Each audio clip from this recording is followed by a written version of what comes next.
what happened to this scientific evidence that you had and all this other proof that you had to say that you didn't do it?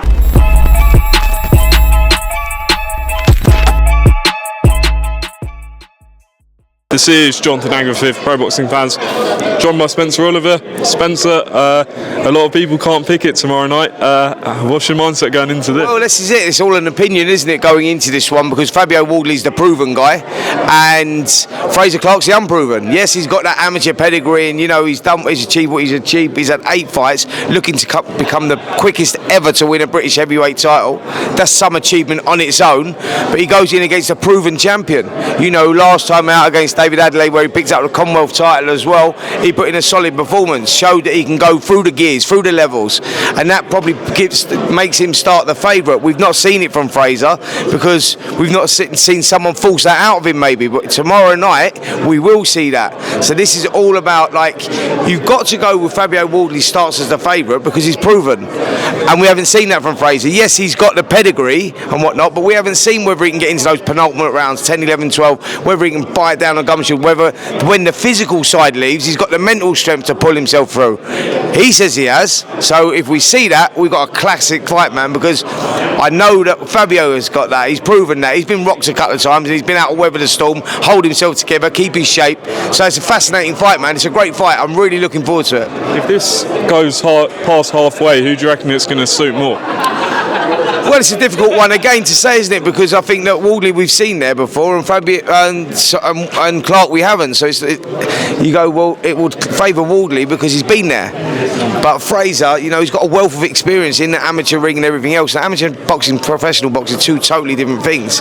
You know, Frazer has had that 10 rounds against Marius Wack, but it was a guy that, you know, didn't really throw too much back, and Frazer sort of levelled through it. But that was a perfect time for him to show that he could go through the gears and go through levels, and he didn't. So we haven't seen that yet. He said that he knows what he's got to do. So now we just need to see him implement that into his style, and we've got a classic. So who does it favour most? Who knows, man? Because we don't know, because Frazer hasn't been there. So again, you're leading towards a champion for those reasons only. And just on Ben Whittaker, I saw yesterday he had a little sort of back and forth with Andy Clarke. People enjoyed it and things. Yeah, what did you make of that? Do you know what? What I'm going to say about Ben Whittaker is people need to enjoy it, mate. Like, enjoy this time with Ben Whittaker, because, you know, when you go back in history and you look at other flamboyant people like Muhammad Ali, when he started showboating, all that stuff back in the day, in the 60s and the 70s, like, people never appreciated it. They didn't like it. He become a superstar sort of after all that. Like, you go, Nazeem Hamid, when he was young, he was going through people saying he's cocky, he's arrogant, he's taking the mick, he's disrespectful to his opponent and all this sort of stuff. No, it's called showmanship, man. We live in a world of entertainment. When you're that good, Ben Whittaker will be doing that when he goes through the levels as well, by the way. When people are talking about he won't get away with that when he boxes, you know, for titles and whatnot, he will, because that's his style.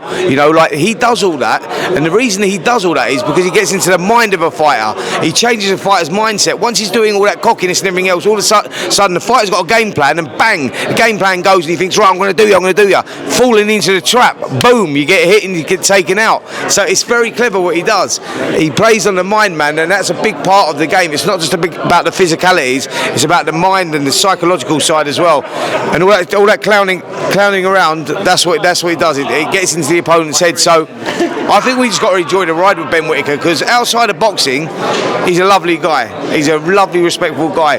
What he does in the ring is called entertainment, and we need to appreciate it. 2 more and then I'm done. Your colleague Simon Jordan said something interesting the other day about Conor Benn. He said that perhaps he might not be able to spar British fighters, be trained by British fighters, depending on what the board decide. I wasn't aware of that. Were you aware of that? Yeah, I was totally aware of it. It all depends on what they're going to do now. So the board, obviously, in UK have won that appeal. So we seem to be back to square one now. It's all about Conor Benn presenting his evidence again and proving strict liability, explaining how that got into his system. Let's just do that, and it's getting boring now. Do you know what I mean? If you are innocent, just present the evidence. Forget all this bullshit about, like, you know, I'm going to go and box elsewhere, because that makes you look more guilty. So if you're like, it's been going on too long now, and now you're starting to go, well, hold on a minute. You know what I mean? What happened to this scientific evidence that you had and all this other proof that you had to say that you didn't do it. Just present it so that we stop talking about it, because it's like, it's boring now. Do you know what I mean? It's boring. Look, Conor Benn was going to be a superstar of British boxing, lovely kid as well, and unfortunately now they think it's a personal attack on him and a witch hunt on him. No, you failed the 2 tests, mate. No one else. You did.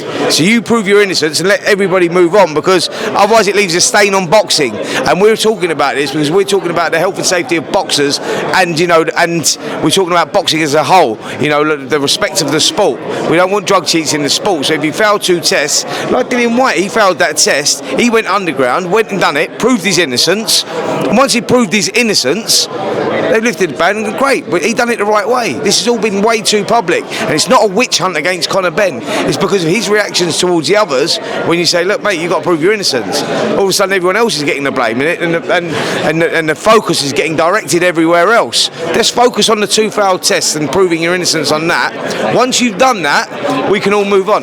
Just lastly, Ryan Garcia, Devin Haney. How do you think the fight's going to go? It looks like it's going to go ahead. So, how's it going to play out?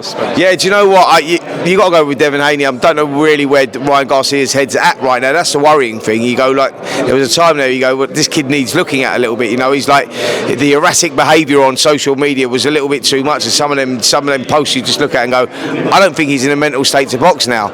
It seems to be like that he is going to be allowed to box now. The New York Athletic Commission, I think they did look at it. I think they was looking at stuff. They've allowed him to box, so he obviously medically he's past that. It's a great fight. But I just think that Devin Haney's a superstar of the sport, and I think that there's levels, and I think that he's just a level above. All right, Spencer, appreciate your time. Shout out to Duffy Boxing Gym, your new gym. DuffyBoxing.com. Get on there, take a look. We have myself, Johnny Nelson, Kieran Duffy, Chris Kenning. Make sure you get on there and have a look. All the best.